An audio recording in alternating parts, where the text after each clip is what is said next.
Actually, I'm All right. probably going to hit him. Good morning. Can you hear me? Good morning.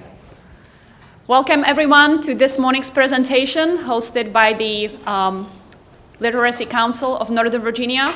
I'm Zuzana Steen. I manage university and academic relations for Micron Technology, which is a high-tech manufacturing memory maker based in the United States with a manufacturing site in Manassas, Virginia.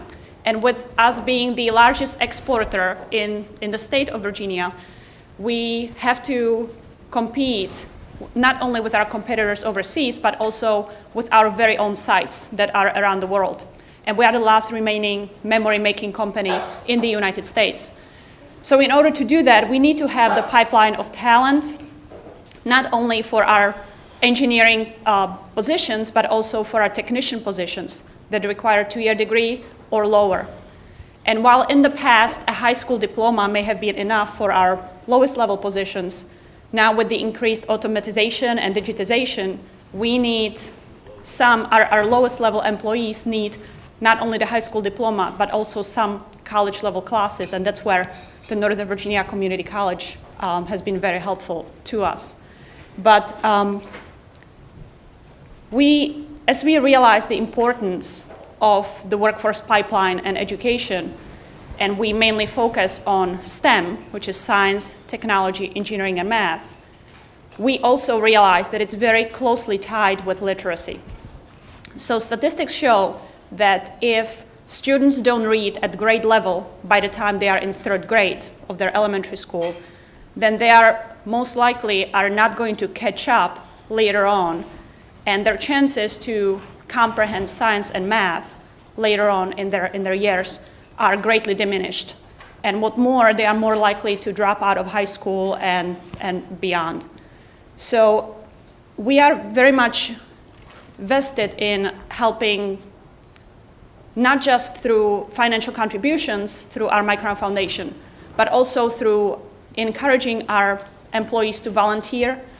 But we can do a lot more if we partner in the community. If we partner with nonprofit institutions, with the K through 12, with higher education institutions, with the chambers, with the Northern Virginia Technology Council, and others, so that we can create a strategy, cohesive strategy that will help create that pipeline of talent.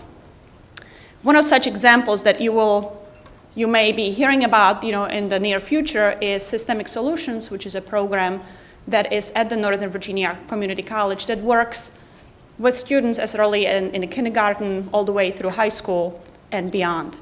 So that's just an example of what a company like Micron has been able to accomplish.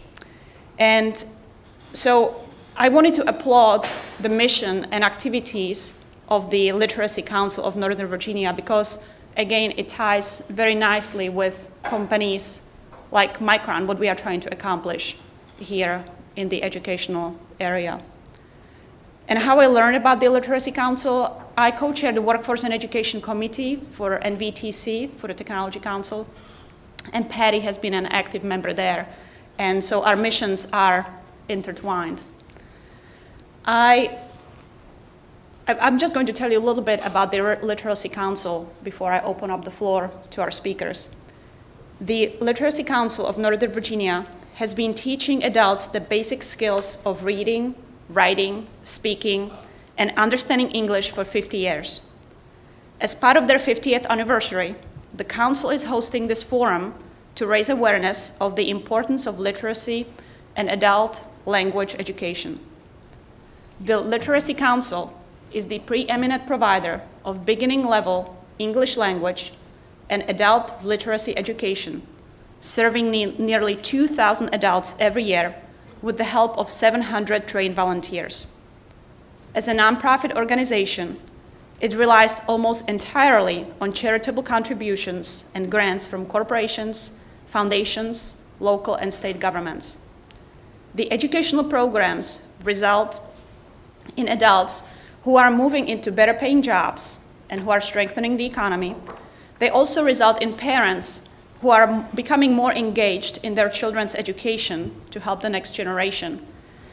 And I definitely see that with my own 2 children being in elementary schools. I definitely see the whenever parents are more involved, with homework and with reading, the students are doing much better, in the school.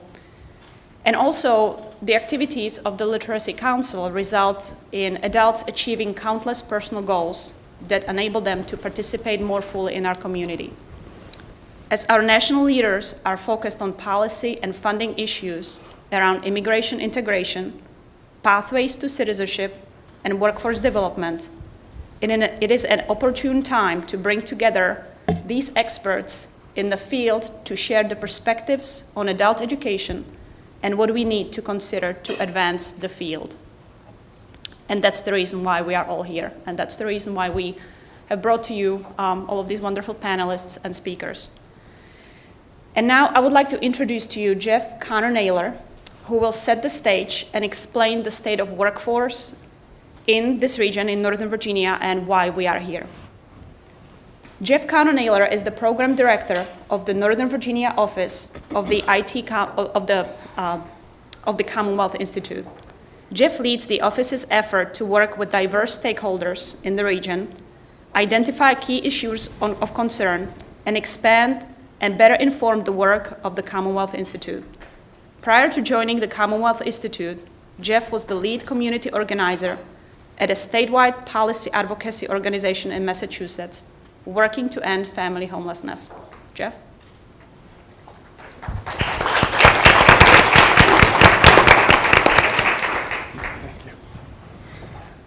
So thank you for inviting me to speak this morning at this very important event and critical topic for low-income, low-skill workers in Northern Virginia and in Virginia. As Susanna said, I work with the Commonwealth Institute. We are a nonprofit, nonpartisan policy research organization, and our work focuses on how Virginia economic and fiscal policy impacts low and middle income Virginians. In thinking about Virginia's workforce development system, I would like to start off by giving a brief overview of the system and then move to policy issues hindering the effectiveness of the system, then finally move on to a brief discussion about the challenges and barriers that low-income, low-skilled workers face in accessing workforce education and training. So starting with the brief overview of the system, Virginia's workforce development system consists of about 30 programs that are spread over 11 different state departments and councils. It is funded by roughly $420 million from state and federal sources, and offers a range of programs from English literacy, adult basic education, secondary, post-secondary education, and then a range of ways to access occupational skills training. This system serves hundreds of thousands of Virginians every year, and really reflects the diversity of the workforce in the state, with programs specifically targeted at youth, adults, seniors, the unemployed, low-income workers, veterans, persons with disabilities, and persons who are currently incarcerated. The structure of Virginia's workforce development system is heavily influenced by federal funding through the Workforce Investment Act, or WIA, which accounts for about 40% of the funding in the state's workforce development system. WIA consists of about 4 main state formula grants that pay for things like adult basic education and literacy, vocational rehabilitation, employment services, and a network of one-stop career centers across the state. The original intent of WIA was to offer short-term training to quickly reemploy workers. But globalization and advances in technology have changed Virginia's and the nation's economy, which, as Susanna touched on a little bit, now requires workers with middle skills and a more long-term approach to training. However, administrative barriers and performance measures that are imposed by WIA prevent Virginia and localities from merging federal funding streams to create more creative and effective programs that are adapted to our current economic realities. In addition, every year, hundreds of thousands, or I should say thousands of jobs in Virginia are left unfilled that require what's called middle skills. These are jobs that require less than an expensive four-year degree, but more than a high school level education. Middle skills jobs are found in a variety of fields. They're in advanced manufacturing, public safety, and healthcare, just to name a few. Recent estimates show that almost half of the jobs in Virginia require a worker with middle skills. But a little more than a third of the workers in the state actually have those skills to fill those jobs, which has created this skills gap, which is somewhat alarming considering our relatively high levels of unemployment and our continued stagnant economy. In 2008, Virginia developed a plan to meet the state's needs for skilled workers by implementing or working to implement a statewide career pathways system that would better link high school education to post-secondary education so that workers could obtain the skills, the degrees, and the workforce credentials so that then they could obtain a job and hopefully, ideally, a job in a high-demand field. The state has made some progress in achieving the goals of this plan through private and federal funding. They have offered funding to create regional career pathways programs. They have developed specialized high schools and programs for high school students to become prepared for jobs in high-demand fields and then move on to post-secondary education. They have created a few programs that are targeted at those without a GED to then get a GED and then again move on to post-secondary education. They have also secured federal funding to create a database that would link workforce data with education data.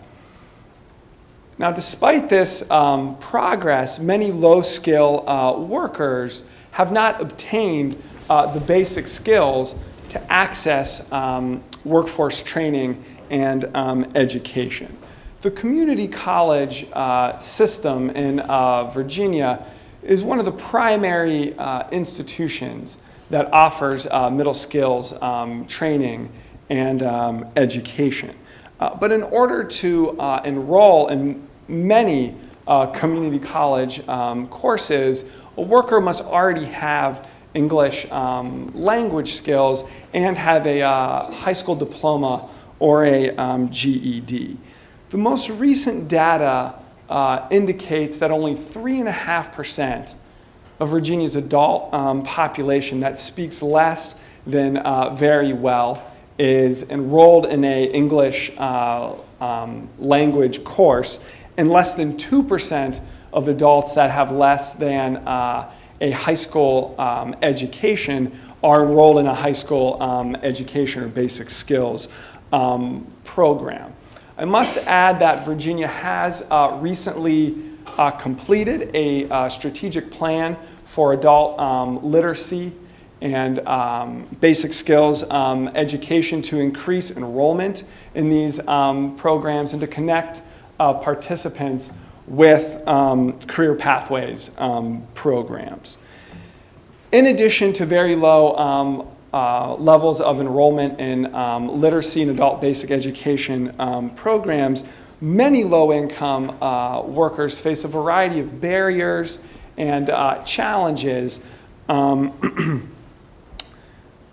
that may hinder their success in completing a workforce development program, such as difficulties in accessing consistent and reliable transportation, child care, adequate housing, and health care. We all know that the high cost of basic necessities in Northern Virginia makes these issues more acute for low-income workers in this region of the state. In discussions I've had with workforce development professionals who operate workforce programs for low-income workers, I've heard a lot of stories about workers that have to work a full-time job and then participate in a workforce training or education program at night. When you think about a worker who has a family and kids, many are not able to complete or enroll in these types of programs as they attempt to balance participation with simply the need to pay the bills back home. Access to things like transportation and childcare assistance and other work supports can alleviate the challenges that low-income workers face as they attempt to gain the skills, attend training, and ultimately advance in the labor force and climb the economic ladder. Virginia's 2006 Workforce Development Strategic Plan acknowledged that Virginia does not offer supportive services in a systemic way. In the 2008 Career Pathways Strategic Plan also emphasized the importance of work supports in increasing retention and completion rates in workforce development programs. It also called on Virginia to increase and expand supportive services for students in all levels of the education system. So again, I'd like to thank you for inviting me to speak this morning, and I look forward to the rest of the discussion. Thank you.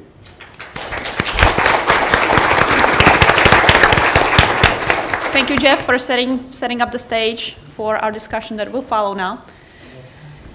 I would now like to introduce our panel moderator, Kavita Cardoza, who this week presented a 5-part series on adult education on NPR station WAMU. Kavita is special correspondent for WAMU in Washington, D.C.'s National Public Radio affiliate. And I listen to NPR quite often, and I can say that. It's one of my 2 favorite stations in this region. Don't tell me the name of the other one.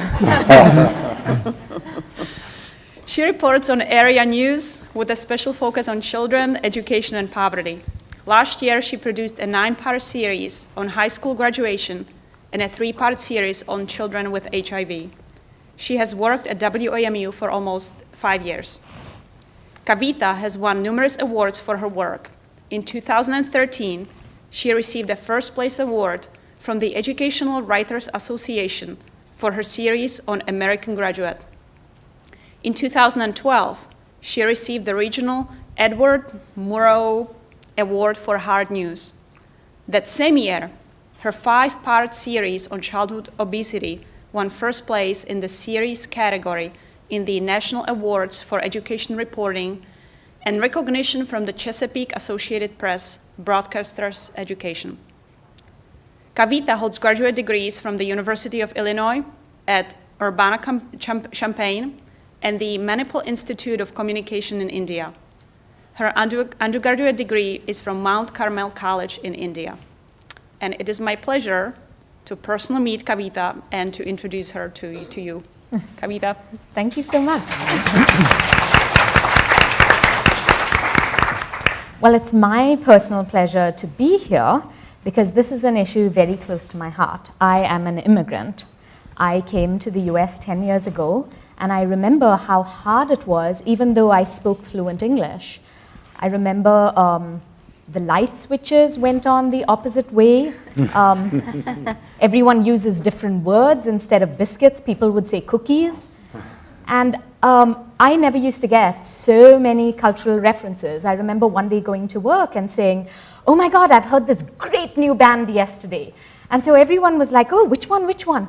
I was like, Pearl Jam. And they froze and they said, Kavita, that's not a new band. So I am very pleased to be here to talk about literacy means business. Because I cannot even imagine what it's like for immigrants who don't speak English, who are working multiple jobs, who are raising families, and who are trying to send money home in many cases. So thank you so much for inviting me. I'm going to just zip through the panelists' bios, like one line each. I think you all have got a little handout, which will give you more, or there's always Google. Leslie Kranz is with the Innova Health System, where she provides education for staff on health equity, cultural competence, and diversity. Thank you for being here. Thank you. Laura Patching is with the Office of Citizenship, U.S. Citizenship and Immigration Services. She leads federal initiatives to promote the rights, responsibilities, and the importance of U.S. citizenship. Ray Uhaldi recently retired as co-founder of Jobs for the Future's Washington-based workforce and education policy group. The group works on developing workforce development policy. Hello, Ray. And Dr. Johan Uven is with the Office of Vocational and Adult Education, the Department of Education. That's the department where all the money comes from. So we're very pleased you could be here. My pleasure. So each of the panelists is going to talk for about 5 minutes. And then we're going to kind of start a discussion. So why don't we start with you, Leslie? Okay, I would love to do that. Innova Health System is, of course, one of the major providers of healthcare here in Northern Virginia. And we face language challenges in a number of ways. Our primary role, of course, is to provide safe, high-quality care for all of our patients and our families who come through our doors, whether it's inpatient or outpatient. And that entails effective communication, high-quality communication, such that all parties involved in the communication understand the information exchanged and that they understand it thoroughly enough that they can use or act upon that information. So making good decisions about what they need to do. We also know that the Joint Commission, the body that accredits all of our hospitals, when they look at the data around key safety events that happen, one of the primary factors that they see is miscommunication. And that can be between patients and providers, or it can be among staff. A lot of it actually is among staff. So it's really incumbent upon us to make sure we have excellent communication. And this happens in a number of ways. Obviously, the flip side of what we're talking about today is that we have patients coming in who we have to provide interpretation for. We probably, on any given day, can provide interpretation in up to 130 different languages in our system. And it's absolutely essential that we do this. But the flip side of that is that the communication among staff is in English. And we have many middle-range staff that you were talking about. So everybody needs to be very good. Their literacy and language skills need to be very high. We need to have the right person with the right skills and the right job. We're looking at shortages in various areas, particularly nursing and primary care, where we know we're going to need to have more staff. We know that we have people in this country who want to climb the career ladder. We know we have people in this country who are immigrants who have come in with credentials from their home countries, and yet they can't progress because they don't have the English language skills in order to do so. And English language, I mean speaking literacy, and so forth. We have folks mid-career, in lower level careers who would like to advance and get additional education, but again, they might not have sufficient skills, language skills, literacy skills in order to do so. And we have staff in contract positions whose English language may not be sufficient at all. In fact, many don't communicate particularly well in English. And this can be actually a safety issue in some ways because all of our staff is providing care in some way. But again, these are folks that we'd like to be able to move up the career ladder. So how do we ensure then that all of these various players have sufficient English language and literacy skills such that we can move them up, so that we can fill positions that are currently open and those that will be open and where there's a tremendous need. So this to me is a crucial area. It's growing in importance, and it's an area where we all fill a role. No one entity can do it alone. Thank you. Nora? Thank you. I'd like to thank Patty and the Literacy Council of Northern Virginia for bringing us here today. I'll just set the scene a little bit because we'll have time to talk more as a group later. Just to let you know, there's 8.5 million individuals in the United States with lawful permanent resident status that are eligible to apply for naturalization right now. And in the state of Virginia, that number is 150,000. So those are people who could lodge an application right now, and if they meet the eligibility requirements, become citizens. So why is citizenship important? We are a nation of immigrants. We're founded on the principle that we are all equal. And taking that step towards citizenship allows people full equality under the law. There are very important practical considerations that come into play when an individual determines whether or not they would want to apply for naturalization. Traveling on a U.S. passport, the ability to petition family members, voting. And then we also hear that there are many intangible and more philosophical considerations about feeling a sense of belonging, that you have integrated into something. And that is what we try to focus on, is that ultimate concept of civic integration. And of course, we cannot do that alone. As Leslie said, how do we get people the skills and knowledge to be able to be successful in naturalization? And of course, this path is not a straight one. There is no straight path to integration. Johan and I talk about this a lot. Our candidates for naturalization have to see you along the way. They have to be able to gain the English language knowledge to be able to be successful in the naturalization process, because you have to demonstrate that you can read, speak, and write words in the English language, and you have to gain civic and history knowledge, and they're tested on that. And so if you can meet all of those requirements, you will become a citizen, and you will join the American family, which is ultimately what we strive to achieve. I will leave it at that because I'd like to spend more time in discussion, if that's okay with you. Absolutely. Ray? I too thank Patty and the Literacy Council for this invitation. I've been asked to speak a little bit to the business community and why they should care about not only the work of the Literacy Council, but the broader works of adult education, and beyond the two model employers that we have here in the audience. And that is, from a national perspective, about 1 million young people drop out of high school every year, adding to 12 million adults already in the workforce who don't have a high school diploma. And another 30 million people have been tested as below basic in functional literacy in this country. And then there are 60 million people in the workforce already who merely have a high school diploma, no post-secondary education or training. Yet we've just heard Northern Virginia, and this is a little bit higher than the rest of the country, but Northern Virginia, over half the jobs are going to require some post-secondary education and training. This is a mismatch. And what it means to employers is that the talent pool that they have to draw from is much smaller and shrinking than they could otherwise draw their talent from. And now in Northern Virginia proper here, we could import more labor from other parts of the country. But we'd prefer, with the congestion and everything else, to actually grow our own. We'd rather grow our own talent. And we have a workforce here that is functioning at a lower skill level that we could grow to these middle skill jobs. But that takes the attention of the business community as well as groups like the Literacy Council, Adult Education, the Workforce Investment Board here in Northern Virginia, and community college. And they have to get together and build a more comprehensive and coherent system that people can pass from the basics of literacy and reading and numeracy to the kind of post-secondary training that's actually going to allow them to have jobs that they can support their families with.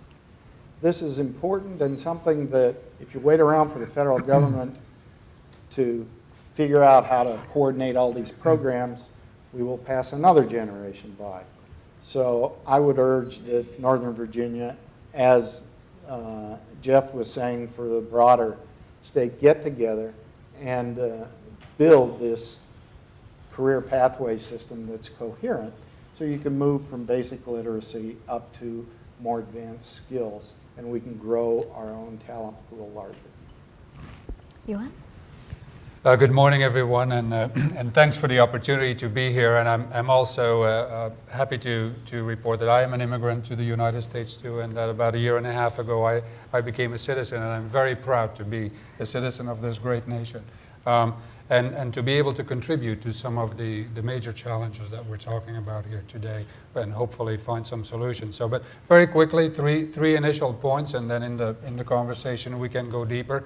I think it's maybe helpful to explain what we do in the Office of Vocational and Adult Education. So what we really try to do with all of our programs that amount to about $1.8 billion annually, we try to make sure that all youth and adults are prepared for, have access to, and can complete a college or career pathway that eventually will lead to what we call a 21st century job or a good job that will create opportunities for, for those young youth and adults to actually enter the middle class.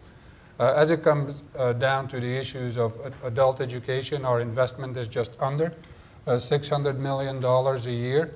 We can only reach between 1.8 and 2 million adults that way, and about 40% of those adults are actually individuals seeking to develop their English language skills. We have a very, very specific interest in the issue of foreign-born immigrant professionals. These are individuals who face English language barriers and barriers with recognition of their credentials.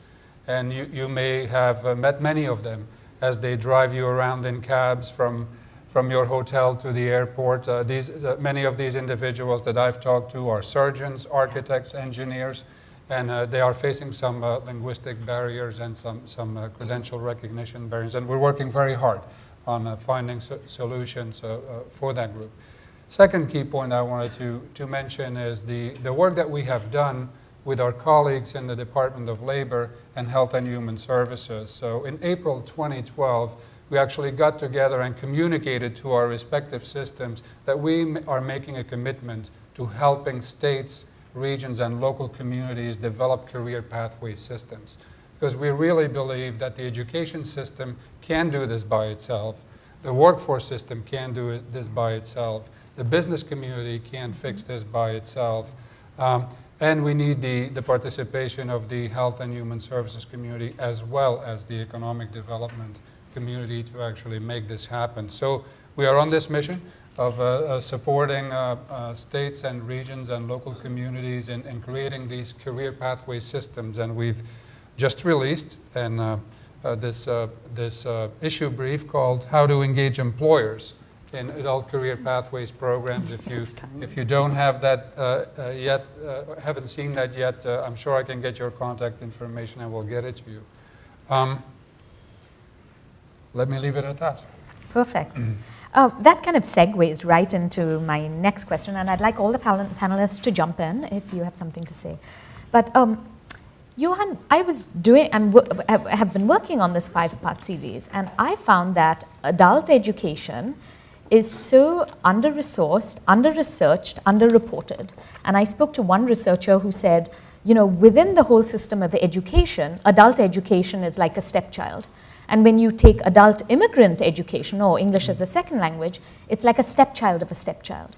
And yet the economic benefits are huge. Why is it like this? That is the question. I think some of it may be cultural. Some of it may be about perceptions that people have, that if you didn't take full advantage of your first chance, are you then still deserving of a second or a third chance? Right. I think some of these issues are cultural.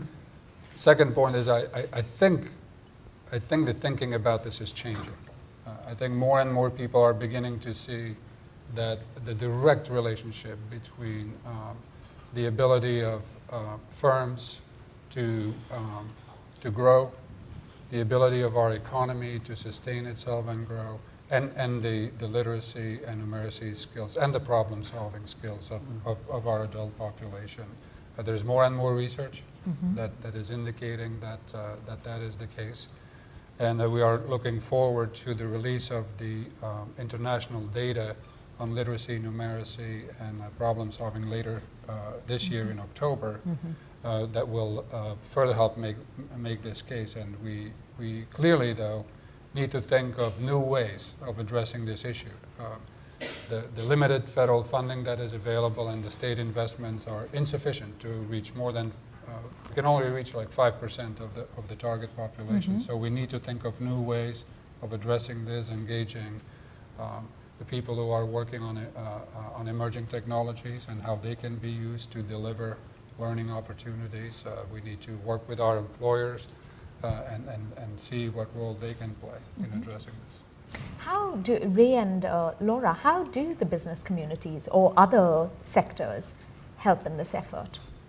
Well, there are a variety of ways. I mean, first of all, with their existing employees, employers can help identify workers who they would like to progress through their firms, and if they, to go to the next level oftentimes requires some additional skills and training before you can even benefit from the occupational training. So helping those workers, providing release time for employees to take other work or to situate on site some literacy, workplace literacy programs on site, to engage with Workforce Investment Board, the Literacy Council, adult education providers, to make sure that their instruction is aligned with the needs of the workplace, is also very useful. The end of adult education shouldn't be just getting a GED or a diploma, but it should be to be able to advance into post-secondary training and good job. Laura? And from our perspective, I think businesses recognize the value of ESL and workforce development. I think it's building the business case and helping the business community understand that they're making an investment. And we've heard in conversations that there is a fear sometimes that someone will gain skills and then move on somewhere else. I was just going to ask you about that. And I think that you have to make that correlation between the gratitude and the loyalty of the employee who receives that at the workplace and their desire to stay and grow that company. I think it's even a harder sell for citizenship at times because it adds to the benefit of the United States as a whole, but not necessarily the bottom line. Although we have seen some studies recently that show there's about a 10% gain in earnings upon naturalization, which definitely helps the tax base. I mean, it can help the overall economy. We're seeing pockets of innovation. There's the Under the Arches program that McDonald's franchises have partaken in. They won an E Pluribus Unum Integration Award from the Migration Policy Institute for their work. And we're also seeing the National Immigration Forum sponsoring the Bethlehem Project, where they bring together employees and employers and outside organizations who are willing to support those on the path to citizenship. So I think it's important to raise these examples to let people know what is possible. Because it's not just an economic issue. I mean, you had talked about hospitals. There's definitely a cost to doing nothing. Absolutely. But there are also things like misdiagnosis. I remember being in a clinic where parents were giving their children, they could not calculate, they couldn't read the medicine labels, one. Absolutely. Or so they were giving their children the wrong, like overdosing on cough syrup, not knowing the right asthma inhaler, things like that. So children either miss school, parents miss school. It's a kind of cascading effect. Give us some examples of what you see at the hospital. Well, some of what you've described already, and just a challenge around, there's literacy, there's numeracy, there's health literacy, and being able to bridge all those challenges and be sure that communication is understood on both sides is really, really very hard. And when we look at, if we've had inpatients, for example, we have to begin discharge instructions and trainings day one. But we have to confirm at every stage that there's an understanding so that by the time patients are ready to go home, they do understand the instructions, but that they can, and this is some of what Jeff touched on too, it's beyond just the communication issues. Can they get the medication? Can they sustain? Do they fully understand the need to take the medication? How the medication needs to be taken maybe for the full course even if they feel well. So there's tremendous, not just language issues, but cultural issues as well. And then we talk about, some of the things that were touched on in terms of furthering education. ANOVA does provide a lot of benefits to further educate its staff, but a lot of those are at the higher level. It becomes a much more challenging sell, I think, to look at our staff who need more basic literacy skills and make the case to provide those. And yet those folks, I'll just give you one example where this became an issue. This was not at ANOVA, this was another facility. It was a food services worker. And if a patient's due for surgery, generally there's no food after midnight. The food services person could not read the sign on the door and so delivered a meal, which meant that then surgery was postponed for 24 hours. So you have the cost, the extra day in the hospital, you have the dissatisfaction on the part of the patient and the family, you have the whole hassle of rescheduling the procedure. Plays out on so many different levels for us. I think we sometimes don't cost those out. We don't cost those out, yeah. Or the cost of the benefits of feeling like you're part of a country or you're part of the civic conversation. That's right. Yeah. Or even part of an organization that you work for but may not feel as engaged or connected to. Part of the problem I saw when I was reporting is that very often they're kind of living in the shadows. A lot of the people we're talking about are doing very basic jobs. I mean, there are very few people, I would say, who actually strike up conversations with the taxi driver. Most of the time, to say, oh, where are you from? What are you doing? Otherwise, these are people who, you're on your BlackBerry while they're driving. Cleaners come either in the middle of the night. Maids come during the day. I mean, we don't have names and faces for this population. And that's one of the reasons I think we kind of forget about them. That's a great point. We have in our particular facility, which is not in the hospital, we have our environmental services staff in the building during the day. And if you talk to the staff, they're really eager to learn English, but it's very hard for them to, they're working, they have families. Finding pathways to do that is really a challenge for them. And you're right, very often they're just faceless. Or, go ahead. If I may build on the point that it's really hard to find opportunities because people are so busy. I was reminded just of this very important fact just a couple of weeks ago when I was speaking with one of the evening security workers in our building. And she was sharing with me that she was taking care of her mother, that she was working 70 hours a week to make ends meet, and that she had been trying to go to the community college for a long time because she understands that is the way for her out of the situation and a good job. So those are the realities of millions and millions of people today. And I think what the challenge is for us, and I really mean us together, the private sector and the public sector, is to figure out new ways of creating these learning opportunities for these individuals. Because we will benefit both. Both the individual and the public and the private sector will benefit. The data are there to support that. But we need to rethink. Maybe there's a whole new way to think about work and learning and how that can be structured for adults. Maybe there's a whole new way of thinking about technology infrastructure that we do have in our firms, and maybe adapt it so that we can deliver learning opportunities directly to our employees. So, Is it that we haven't figured it out or that we haven't scaled up the solutions? well, I'm looking at Ray. We've had many conversations about scaling, right? So I think we have some solutions, but scaling might be the challenge. Scaling is quite a challenge. You can always identify small sort of Pockets of boutique, excellence. excellent programs. I think Johan is correct.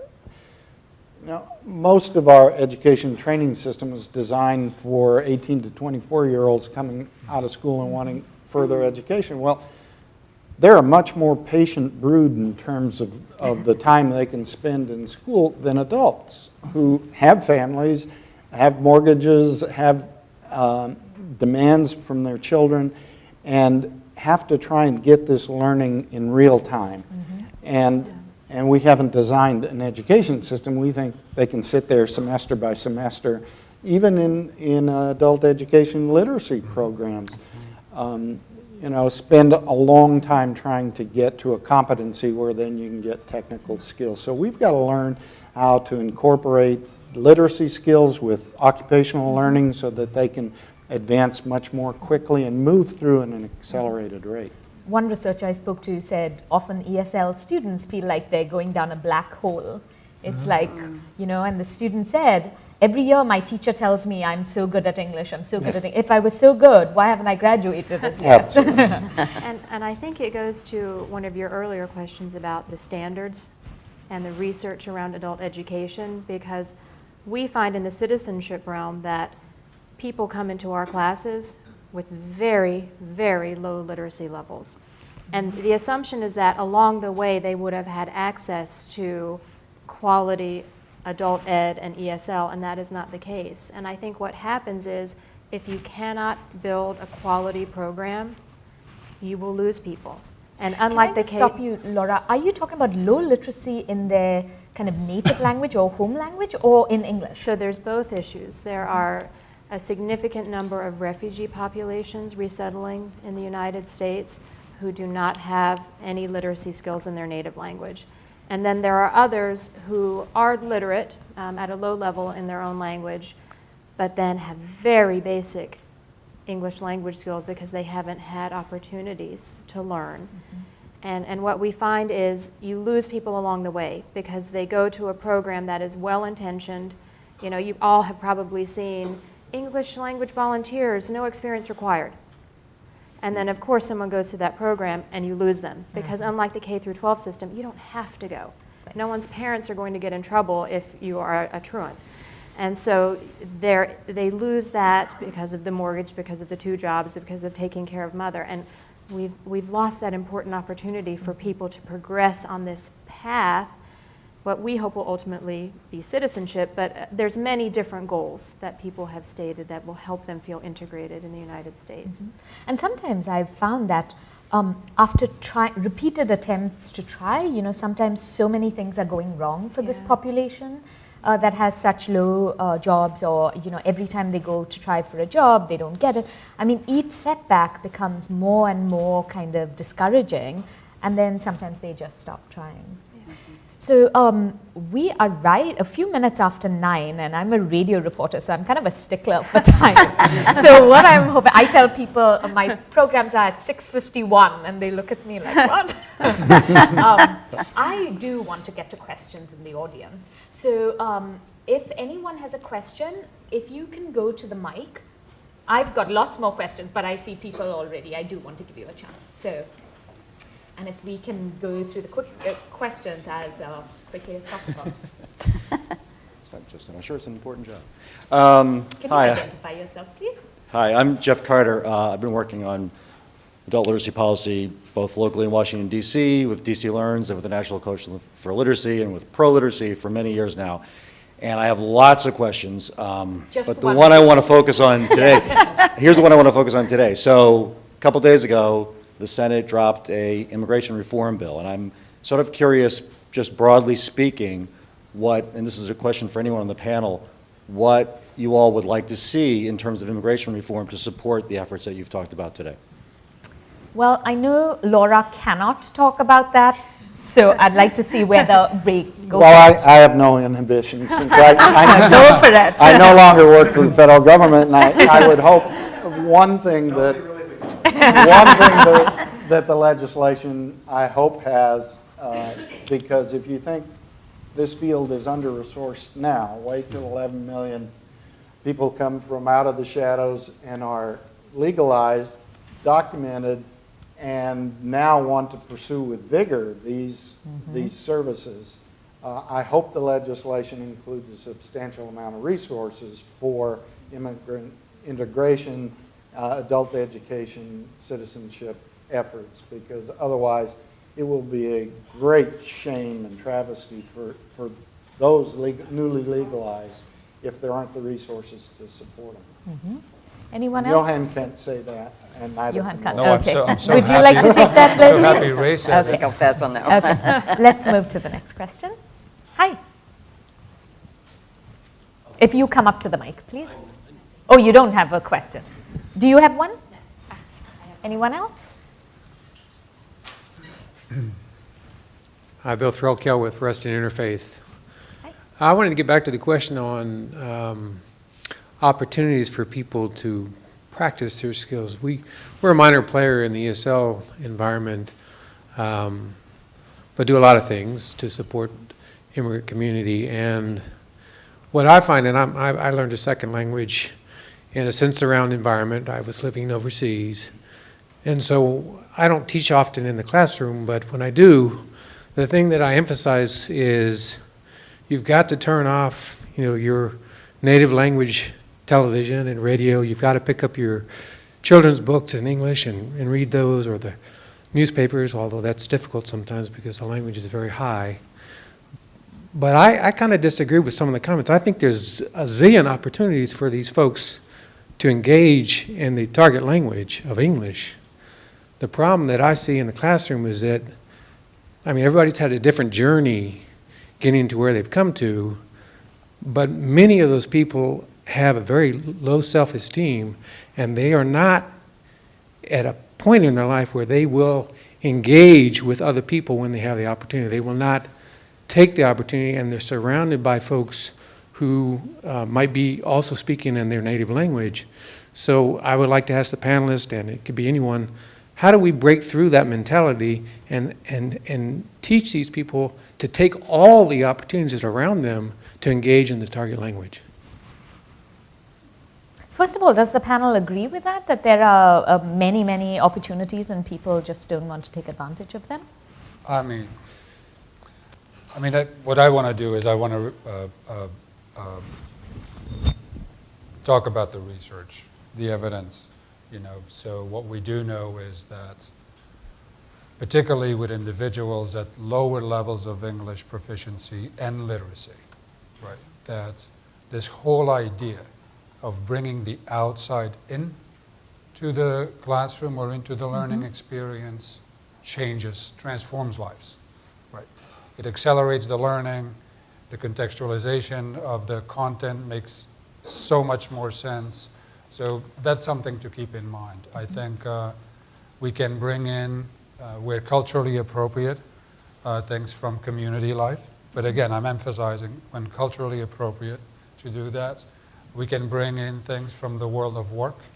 And once we do that, research has shown that one of the early wins is increased self-esteem. And then that translates into so many other things. People start greeting their supervisor and coworkers at work. And I'm sure you've experienced that, right? So let me respond that way. So making a connection between the real world and the classroom. I would wonder too, and this is a little bit speculative, but when we look at population health, we look at what we call cultural brokers, community health workers, and so forth, folks who can bridge the gap between, in this case, navigating the healthcare system and the communities in which they live and belong. So I would think maybe that this is an area where we could use a model somewhere similar to cultural brokers to assist with that piece. Now, having said that, I still believe that the avenue is very difficult, but I do agree that there are problems with self-esteem. It's an enormous challenge. So I would look to people who are members of the community but can help to bridge that gap a little bit and make it more comfortable. We did that at the School of Nursing when we had folks from Taiwan coming in, and they needed to adjust culturally. And we had some students who were Taiwanese but acculturated, sort of bridge that gap with them. So maybe that's an avenue to explore. Do you have a question? Good morning. My name is Kitty Porterfield, and I'm on the board of the Literacy Council, and we're really delighted that you are all here. My question is about delivery of services and partnership, because you all have been talking about how we all have to work together on this. And you have several times now mentioned technology and delivery of services, and we are certainly exploring that in the Literacy Council. And I'm wondering are we at a point in Northern Virginia where we should convene another symposium and share what people are doing now and what people see on the horizon for using PDAs, using all kinds of new ways of reaching people and helping them learn the language? No, okay, the answer. No, I think the answer is probably yes. Susanna?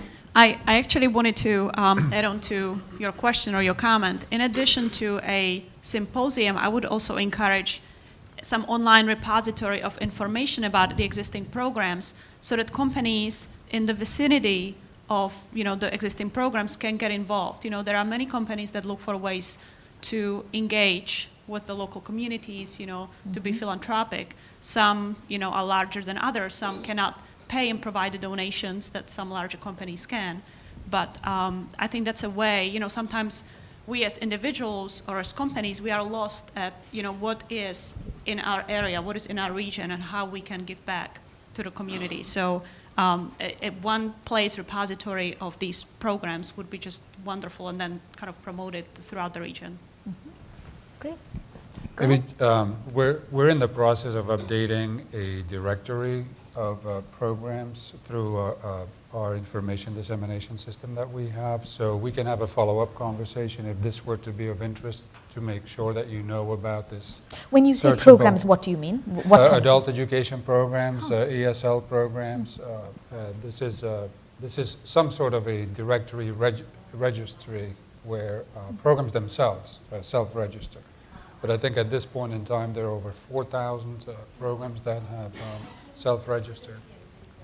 The other thing around technology that I might mention is it can create enormous opportunities. So anything you do in that space, particularly through partnering with companies who understand these issues, is very, very much encouraged. Just to quickly illustrate this, in the corrections education and reentry education space, which focuses on assisting individuals in their transition back into the community, there are a number of security issues for good reasons, right?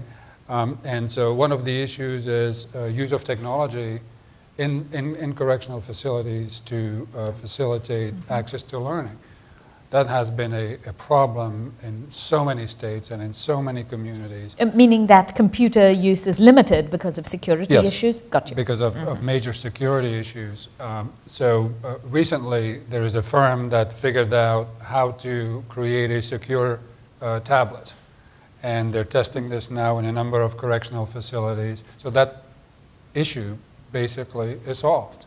So we should encourage firms and practitioners to get together and perhaps even speak to adult learners, and get ideas about what some solutions for them may be, and then see if we can encourage that type of development. I think that's a really good point, that we need to involve the end user of this Yeah. in solving these problems. We can't do it without their input. Hi. Do you have a question? Yes?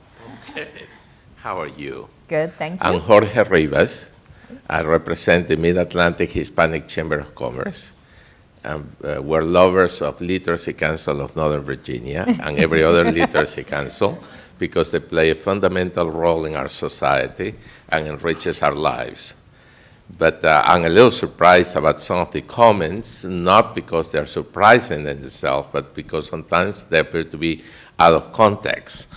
And there's no lack of self-esteem in the Hispanic community or any immigrant community. They have a different self-esteem than we Americans. This is my adopted country, so I have acquired the American way of doing things and looking at things without leaving my ancestral culture, but they have a different way of viewing life, and it's not as competitive as ours. The major problem we have with immigration in America from Central America is that they come from rural areas. And so the perspective in life is totally different than those of us who grow up in an urban, concrete maze called civilization. They are in constant contact with nature. In fact, Mamacocha means in Quechua means Mother Earth. And being in contact with the earth is something very important, something we could benefit. But literacy is very important. And I can illustrate it. Without that, you're lost. In this country, you don't belong if you're not literate, to be honest. If you don't understand the culture, well, you could belong, but you will never be fully happy and fully integrated. I can just tell you how easily a language can be, or the lack of literacy can confuse you. The first time I came here, there was my first four-letter word was exit. And exit. What an arrogant people these Americans are. Because éxito means success. I said, why they have to put it on every... so my first impression of Americans were arrogant people. So that's very important to know that that we need to be educated and put things into context. The same way I was out of context with that word, you know, this idea that people may lack self-esteem. Humility is very important in many cultures, you know, and it's more accentuated in the different stations of life. So I just tell you that we have a huge amount of work to do. When you look at countries in America, when we look at countries like Argentina, Chile, Uruguay, literacy rates are just, even Cuba. Maybe we need a dictator here to make sure that we are literate, you know? Even Cuba have higher literacy rates than we do.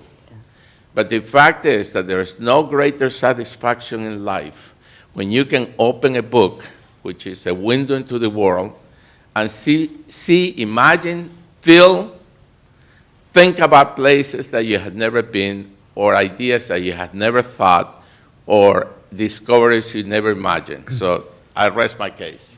Thank you. May I just speak to that? Absolutely.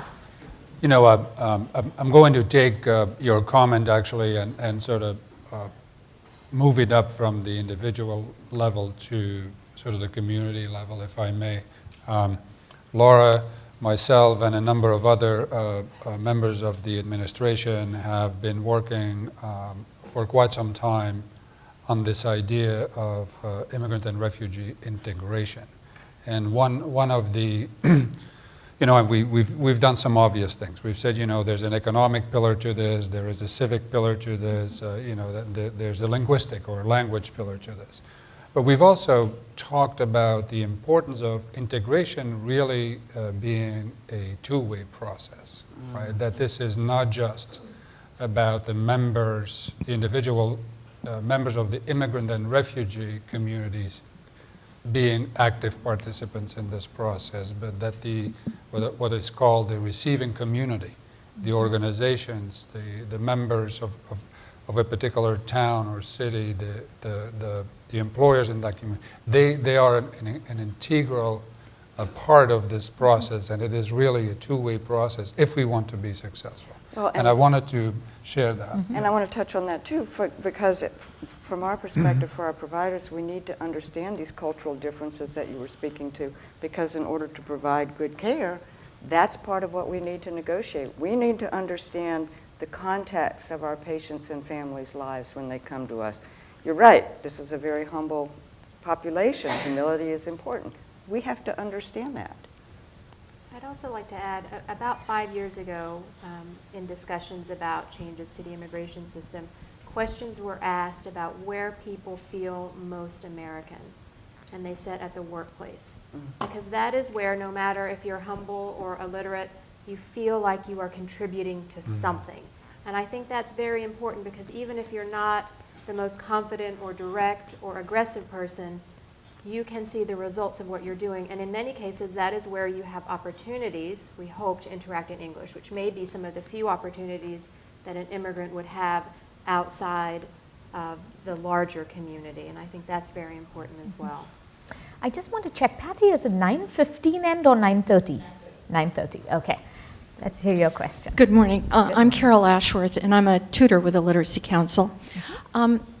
Given everything that people have said today about the stresses on immigrants and our students, and the great need of business to have better educated students, I don't have a sense from you about how open business is to implementing in-house programs, on-site programs, so that their workers could, come in a half an hour early, or have an extra half an hour at lunch, or have something that's offered right there for them. My understanding from the little bit I've read is that when people are able to be educated within the workplace, sort of the rate of learning and the level of learning, because of the support and the approval, the validation that's given by the business, is really enormously helpful. So I guess my question is, to what degree is business sort of in general amenable to that, or is that kind of a hard sell? Ray? Well, the short answer is it's a hard sell. I don't want Johan to be the only one to have a commercial, so there's a set of these publications, Employer Guide to Adult Education for Work, out on the table, and there's a URL there where you can order some off the internet if you want. You have to make the case to business, and for some businesses it's a reach, because it's not close to the bottom line. That is, if they have all very high-skilled workers and they don't have, or close to even middle skill or lower skilled workers. But you can't think of a more high-tech operation than a hospital. Yet they have a full range of skills, and they have found ways in which literacy and adult education and skill upgrading is important to their bottom line and the quality of their service. And so they've seen it as a business proposition and have been able to do that. So I think part of the evangelization for literacy basic skills is to be able to make a conscious business case to employers. Department of Education, Johan's division, our agency, used to have a workplace literacy program and a set of programs. They may still have an online library of workplace literacy efforts where employers have either provided release time, brought in adult education providers on site, and other services, because they have seen the business connection. It's very difficult to market very widely if you're just doing it on the altruism of employers. You have to make the business case. For example, it used to be that Marriott saw a very important role for basic literacy and numeracy because their housekeeping staff, safety issues and otherwise, you don't want housekeeping staff mixing the wrong chemicals in a hotel where you have to evacuate if somebody puts wrong chemicals together. So they've invested in that over the years, and you'll find examples of that, but it's not that widespread, and I think Johan probably has more examples. Okay, yes, there was at some point this national program, and then just when an evaluation came out that said that it was effective, Congress in its wisdom no longer decided to fund it. But it is still an allowable activity under our current spending. So your state adult education director organizes competitions, and if you wish to submit this type of initiative as a grant proposal, that is an allowable activity. I can't agree more with Ray about the ROI point, the return on investment. Usually we think about return on investment when something is over. In the education space, we should have this conversation with our business partners before we start designing a program, so that there is a clear understanding of each other's critical needs. And it is a shared responsibility, right? We are working with individuals who want to get ahead and need to develop their skills, and then we are working with employers who need the skilled labor, who need that strong pipeline. So there is that shared interest and shared responsibility. But based on my own experience early in my career as a teacher and then as a manager, doing these things both in the public and private context, these are some of the things that I know have motivated employers. One is, in a long-term care context, there was a great interest in ESL instruction because they believed there was a direct relationship with the quality of care, which would then potentially affect the use of temporary agency staff. In that particular case, that facility and management company saved lots of money because they were able over time to reduce their dependence on agency staff. In a firm in Massachusetts that was making the vinyl tops for Mercedes-Benz and BMW convertibles, they actually built their ESL costs into their quality cost estimates and their process. So they knew exactly to the dollar what an improvement in ESL or the attainment of a GED meant from a business point of view. At Malden Mills, an advanced textile manufacturing firm where I had the pleasure of helping to retrain more than 1,000 workers after a devastating fire.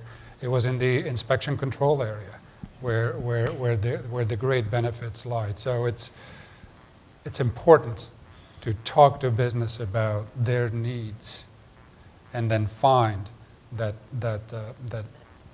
point that will facilitate the development of a responsive program. And I think we need to look at collaboration around this issue. Because even when Inova wants to develop its workforce, we focus much less on the literacy piece than we do taking workforce who are already have English language skills and developing them. But how do we work together to ensure that, you know, our sort of lower level staff can move into those mid-level positions? And that becomes a very real challenge.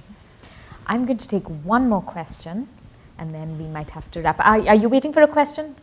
We'll take you. Let's do this really quick. I don't want to send you away. Hi, I'm Nancy Batchelder. I'm the high school ESOL specialist for Fairfax County. I'm here with my colleagues today, and thank you for including high school or secondary in this conversation.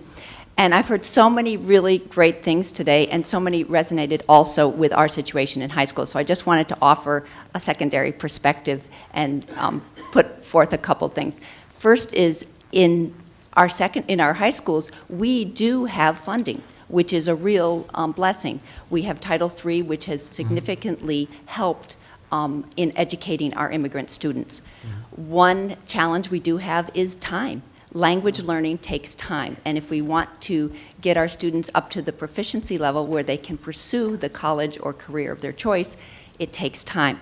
So in Fairfax County, and I think in Virginia, our students are allowed to stay till they're 22 if they've entered the educational system from another country after the age of 12. That's a really good thing because it takes that long, except that our students need to support their families. So many of them, in fact, I was in a classroom yesterday, we have students who are working up to 40 hours a week. So they're going to school full-time, then going to work until 11 at night, similar to your families and your adults. So our students, many of them are adults, and they're in the same situation and they experience the same challenges. So we have those opportunities, and they do have the same challenges with the financial and things.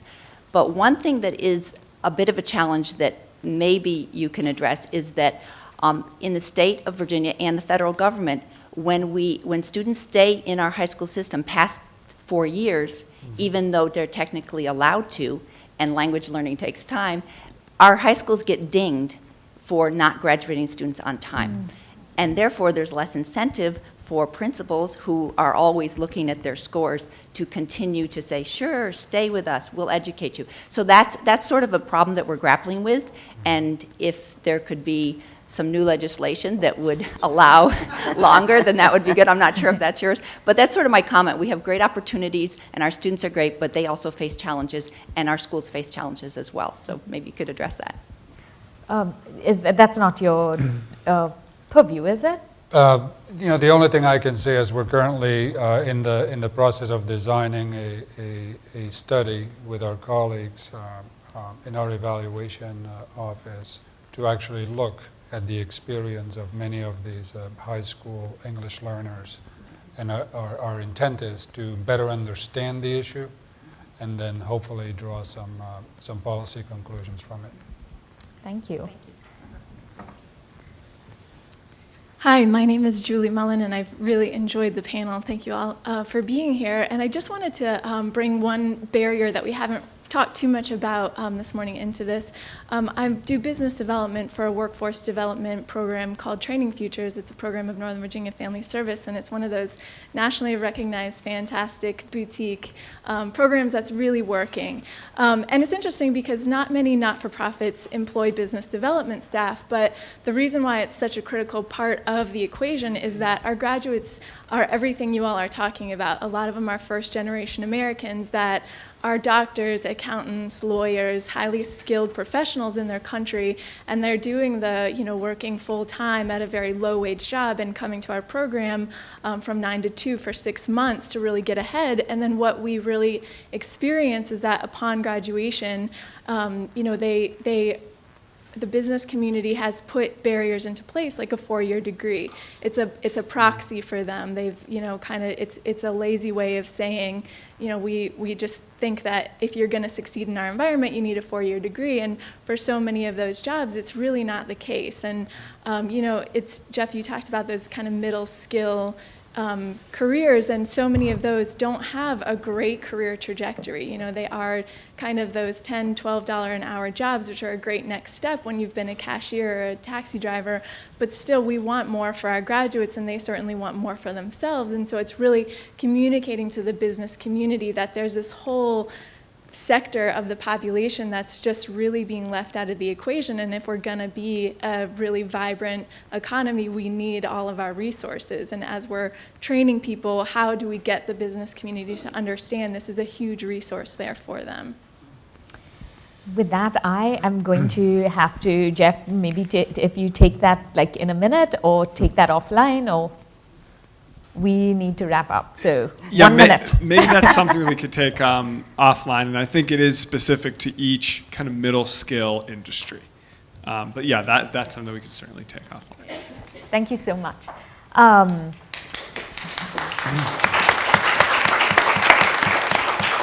I did want to say before we close that a lot of you, of course I would love to thank the panelists, but I also wanted to thank all of you because I remember how many you, as an immigrant, you're way more likely to come into contact with all of you and your staff than all of us up here at the panel, on the panel. And so I remember how many questions I had about so many things.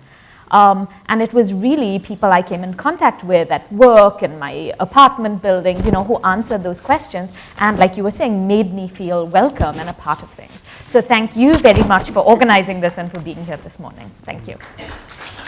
Well, I wanted to thank all of our panelists. I wanted to thank Kavita for being our panel moderator. I wanted to thank all of you who patiently sat, listened, absorbed everything, who asked questions.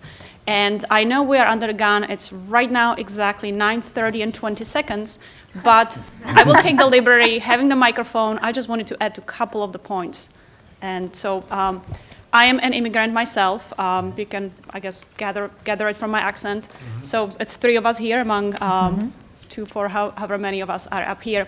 And I have to say that there is no other country in the world that has had so many immigrants integrated into the society. And so I'm getting a little bit emotional here. Oh. But when I came here, it was after I started learning English when I was at high school. And then I went on to England and I took some English lessons. I was cleaning homes, taking care of children. And then I met who is now my husband. And even though he's from this country, he did not really help me, or he was not able to help me get a job with the federal government where he works because my degree, my bachelor level equivalent degree, was not recognized in this country when I came here about 16 years ago. And I started working as a temp. I went to a temp agency and they sent me to a company to be a receptionist. And then I was hired, and then I worked as an admin assistant, and I kind of progressed. Yes, my English was at a little bit higher level, but some of it is the opportunities that I've been given and that I was willing and eager to learn. And I just have to say that sometimes, I've learned along the way, those who treated me well and those who did not, those who said hello to me, at the door, those who did not. So it's very important when you meet those cleaning ladies, when you meet the waiting staff, when you meet different, people who help you along the way, the taxi drivers. If you smile at them and encourage them, it's going to help them want to get integrated into the American society. And there's no other country in the world that has had, so many challenges and so many things that they had to overcome, even at our schools. The public school system has so many non-native English speakers, and they are doing a fabulous job. I have to say that. Yes, we still have a long way to go, but there's a great way there. And one last thing, there are wonderful resources.